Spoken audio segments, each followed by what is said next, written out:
Had someone asked me recently, why are you always wearing black? Aren't you hot? Now, at the time, granted, it wasn't cold. It wasn't really warm either. And I just moved to Minneapolis. And so for that day, considering all of the other days where it's cold, it was kind of hot in a sense. But I just told him because black is faithful. Black is constant. And, I have this thing called kaleidoscopic dye, which I've explained that before. And I'll post a link in the description as to what kaleidoscopic dye is. I had the unique idea to dye my clothing that was not black. But then I realized there were some items I had that I just couldn't dye. I enjoy burgundy, I enjoy blue, royal blue more so, uh, and I enjoy gray. So gray, black, burgundy, some shades of blue I still enjoy wearing. You'll never catch me with brown or orange or green or yellow, but I can do the other colors that I mentioned. So something that's faithful and reliable is always great to have around because it's consistent, it's consecutive, and who wouldn't want that? I really enjoy it and I prefer it, and so that's kind of what I do.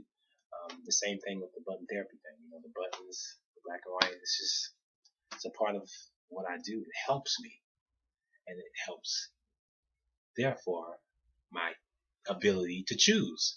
I think we live in an age now where, okay, see, I'm going to talk about it. Capitalism and consumerism and materialism are diseases. They're diseases. And what happens when one goes into a store now in America and any capitalistic city is there are so many choices. And who could fault that, right? You got so many choices. But what choices enable at times is a crippling effect. It gives a crippling effect. It's like, okay, I want that, but I want this. And then your eyes get bigger than the desire. You hear your grandmother used to say, don't let your eyes be bigger than your stomach, because if you're really hungry and you're going somewhere where you have a lot of choices, you're going to just pick on a lot of different things. And that can be very damaging. And capitalism and materialism is involved because there's this notion to buy, to get, to have constantly. Get it. You want it? Get it. Get it. And it's not necessarily to share. It's just for your own personal thing. You want it? Go ahead and get it. And there's the framework of a lot of individuals to work hard to get whatever they want. I'm going to work hard so I can get whatever I want. Material things. Whether it's a car, some more clothes. Nothing wrong with wanting nice things. I think a lot of people want nice things. But it becomes a bit tricky and murky when we start to pursue those things higher and more on a pace level, like we're running towards it more than we run for the things that are unchangeable, things that are black, things that are constant, things that are faithful. The question now is, what are the black things in life? Well, the things that got the most melanin. I'm kidding. Well, I'm not really kidding. That is a fact, but it's not applied to what I'm saying here. The constant things in life, the faithful things in life, the things in life that don't change are often virtues, but they're also tangible.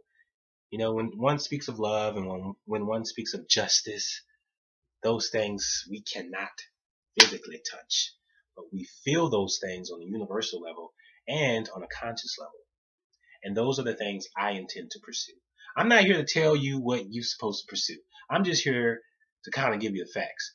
Often, when you pursue the things with the most color, right, those things are temporary. Those things are fleeting. Those things die off. They expire. The black things are the faithful things, are those things which are eternal. They're stable. They're reliable. And so in this age of capitalism and consumerism and materialism. We live in an age now where there are people who are pursuing those things. And it could be for their own motive. A lot of people care for themselves. A lot of people don't really care for the other individual. But I just think it's important to pursue those things which involve all of us on a conscious level. We all need something stable and consistent and reliable. And hey, remember, I am the creator of Kaleidoscopic Dye. Even me, the one who a lot of people think, man, that's all I see you wear is black. I still wear burgundy. I still wear blue. I still enjoy those colors. I believe in seeing the world through kaleidoscopic eyes. So I'm not here to dismiss color. Okay, I'm just saying that the things that we are to pursue, and please do not sanctify this video into just me talking about melanin or the state of being black, because this has nothing to do with it. Actually, I use that as an example because it does have, I'm not going to say it has nothing to do with it, but it's not the centerpiece of this video. This whole video is about pursuing things on a higher level, things that are constant, things that are faithful, which ends up being black. But I'm not encouraging people to, take out what I mean by that and looking just at the surface level of my skin tone. Although there is power in it, obviously, that's a whole nother video. But the reality of what I'm saying is that there's a sense of less frustration when one pursues the things that are constant and faithful because they're reliable.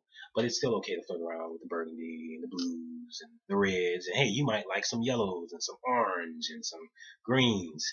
It's all your thing. But my personal pursuit, my individual pursuit, is for higher consciousness in a unified level. On a collective level, understanding that we all are one. And this sounds spiritual, and some of you might not understand or get it, or you might think it's just a part of something else that's not necessary. But in my experience, the benefit comes in understanding you're one. And even though there are temporary colors to come and distract us, gotta remember the unchanging stuff. And that stuff is blackness. Thanks for watching. Peace.